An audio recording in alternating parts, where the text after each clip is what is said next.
Hello, Essex of the Essassani people here. Hello, thank you for coming. I thought you were giving up on me. And no, we haven't gone anywhere.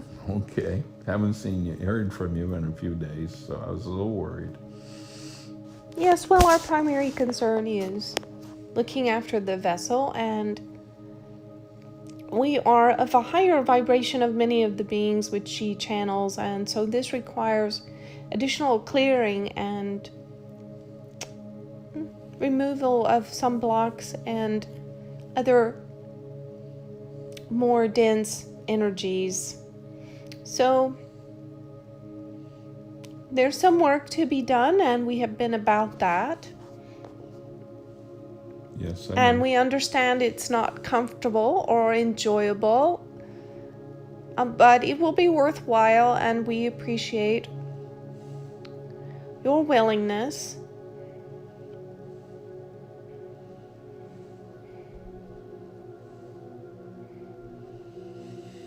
Yes, I think it just helps us to know that. Just makes her feel a little bit more secure and safe, I believe. That it's not something health-wise or something like that.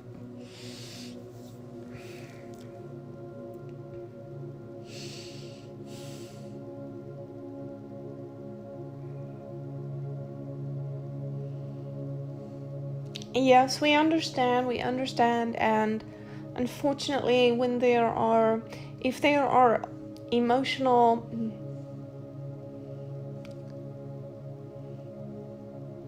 obstructions, it can feel like trying to walk through mud. We would recommend in instances like these to stop and channel. Stop what you're doing and channel. We feel you have misunderstood that you have to wait for a contact. Yes, there are moments in which an entity is making an obvious contact, but it is important to begin to open the door from your side when you have need of assistance. Yes, I realize that. I keep telling her that. I tell her, I keep saying you have somebody you can ask. Seems like sometimes, I don't know, it seems like she doesn't want to ask, I think. For some reason, I don't know.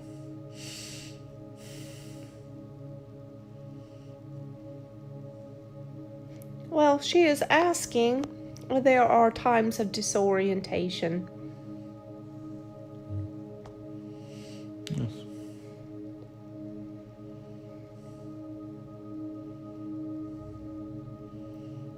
I know she always feels better after she channels.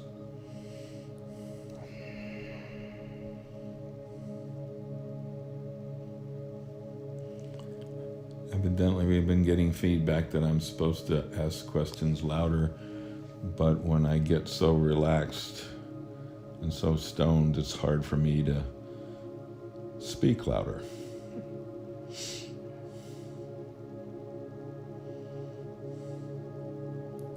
The interchange is helpful for your audience. It is helping them to understand how easy and conversational work with extra-dimensional beings can be. This is important. Yes. Because it can seem out of reach or too otherworldly or distant, and so examples of this sort of work are helpful.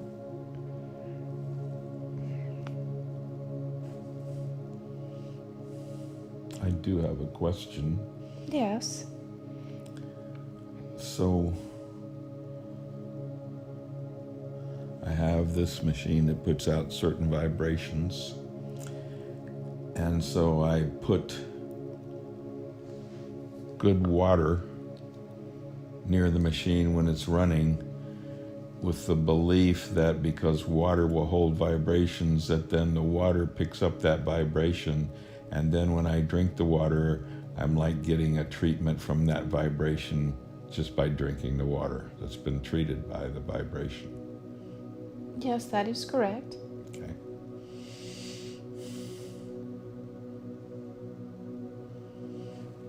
That being the case, if I did, there's all kinds of, in the manual, different vibrations for spirituality, for clarity, for all kinds of things, astral projection, energy block removal, etc., etc.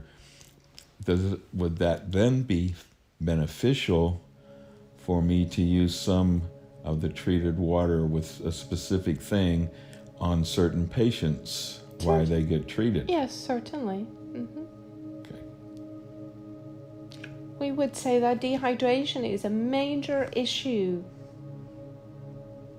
for humans, a major issue.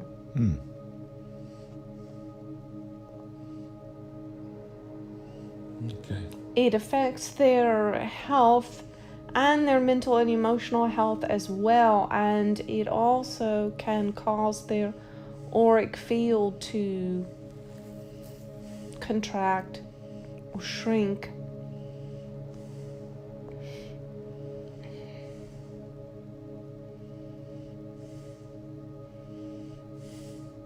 It's very important to drink lots and lots of very good high quality water, and particularly when there is spiritual work going on.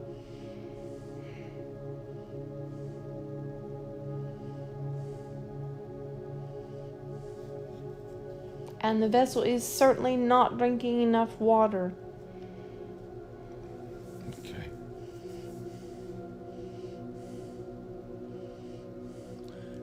Is my intention powerful enough that I could take some water in a glass and hold it in my hands and send a certain intention in that water to give to the person to drink before they get a treatment? Would that intention be in that water? Yes, of course. And this is an excellent way if there is something that a patient is not ready to hear about their mental or emotional condition or the root causes of their disease. If they're not ready for that information on a mental or emotional level, you may put the intention in the water, and the work can be done in that way instead. Thank you.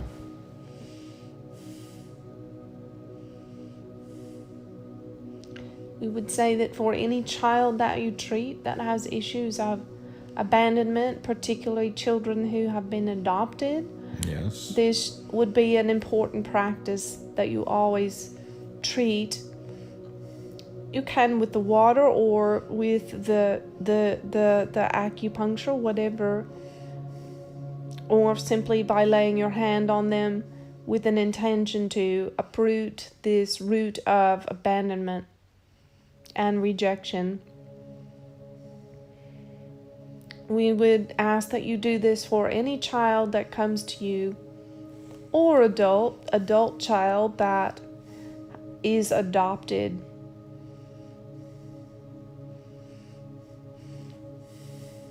Yes, I have discovered that people who have been adopted always seem to have a certain out of balance with their heart pulse. Yes, that is correct. When this vessel's son was in a facility for troubled teens, 85 to 90% of the teens there were adopted. Wow.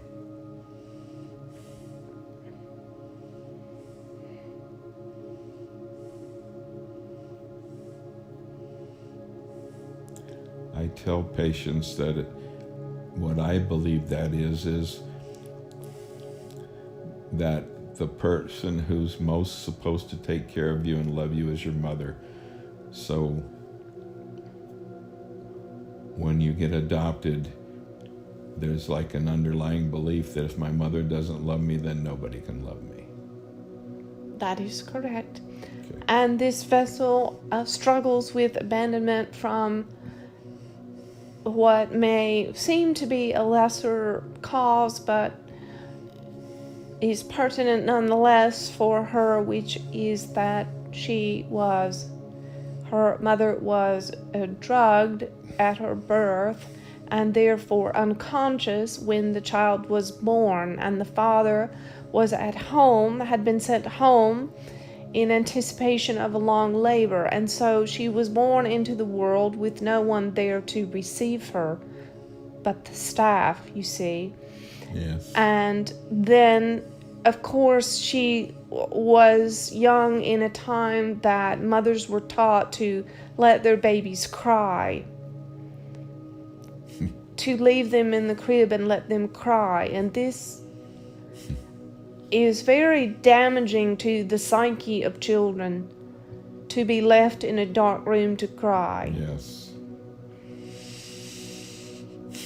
And it deeply imprints a unconscious belief that no one is here for me. No one is here for me, and no one will answer my cries when I need help, and no one loves me.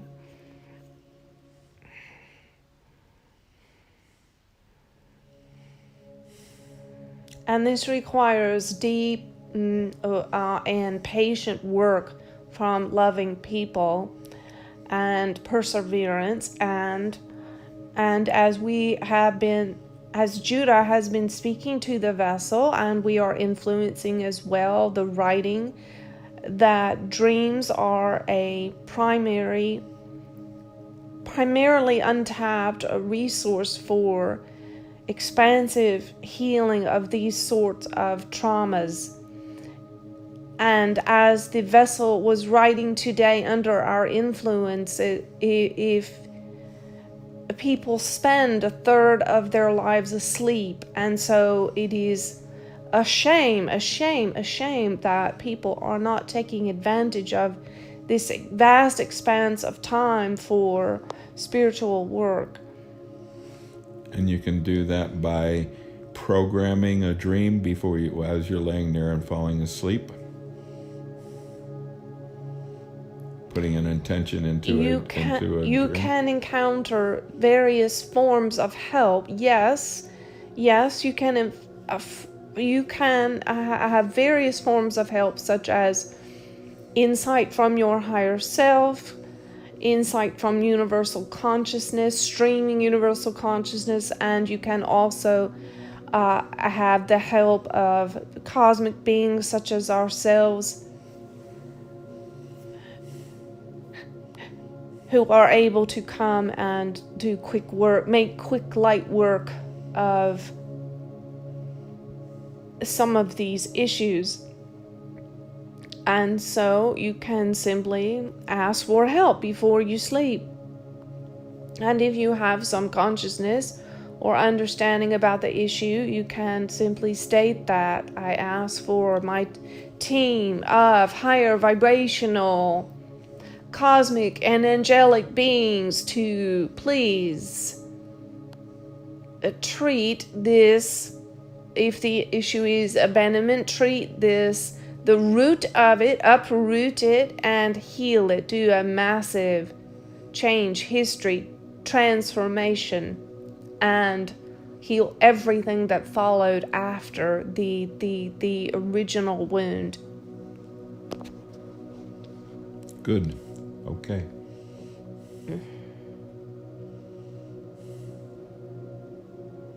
And of course that can be applied to any sort of struggle that one is having. And as you said, yes, you can program dreams if you need help with a particular issue or problem. You simply ask for the information to be given. In the dream state, your fourth dimensional being can expand up and out into higher dimensions with time, and access the source of all knowledge and all wisdom and information. But for most, they must begin in the realm of thought and emotional constructs with clearing out. And this is the purpose, the God-given, creator-given purpose of dreams, is to process mental and emotional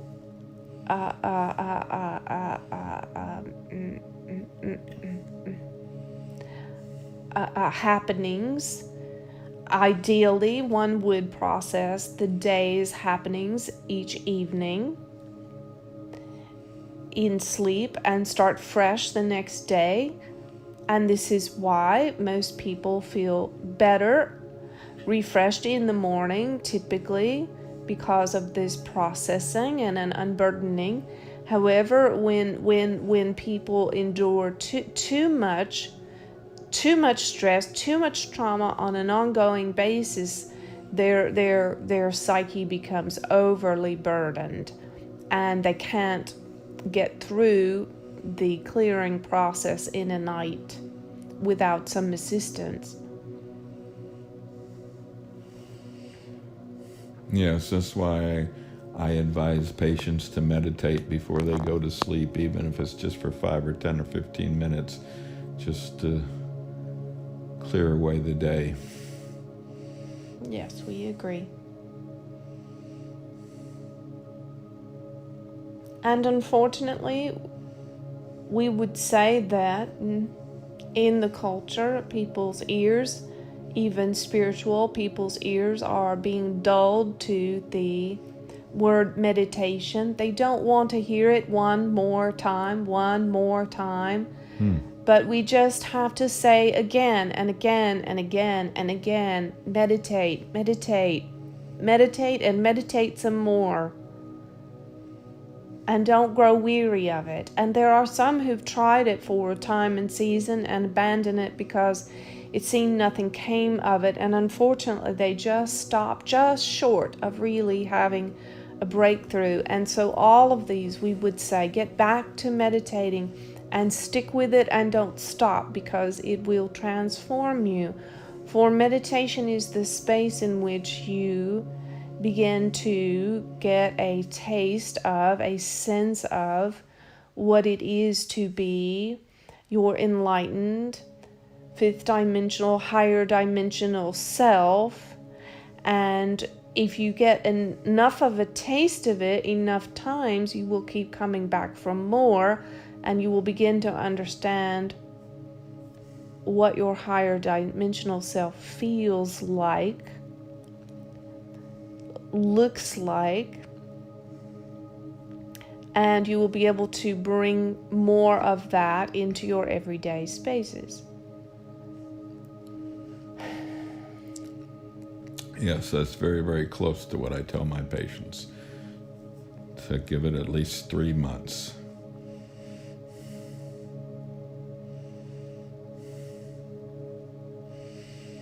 And of course, your mind will tell you, well, nothing came of that. And that is not true.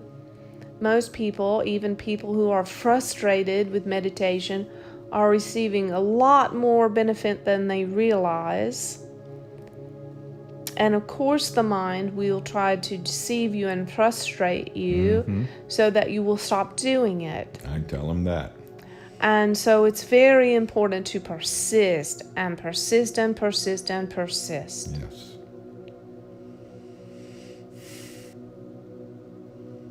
So as we mentioned before, our craft is above your home at this time, and we will be here for a season until we tell you differently. And thank you. Yes, it is our pleasure. And of course, there will be energetic shifts and differences in your environment as a result. Yes, I'm sure we're bathed in what we call a Buddha field from you being there.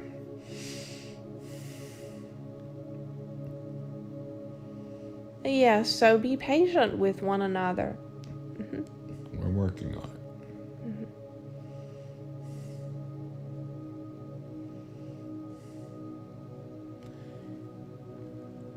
any information or gifts or anything like that that I could get that would be helpful with helping my patients I would be very grateful for.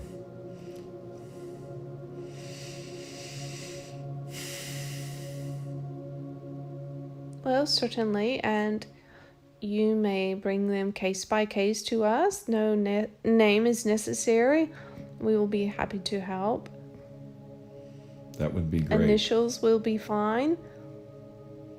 Good. I have a few that I just don't seem to be having much luck with, so I will do that in the future. Thank you.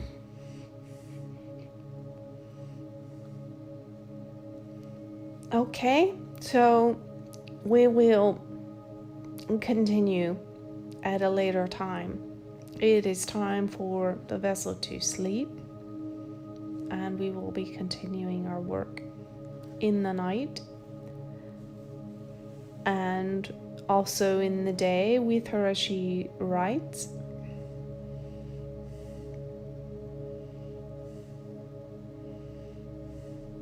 Okay, good. Thank you.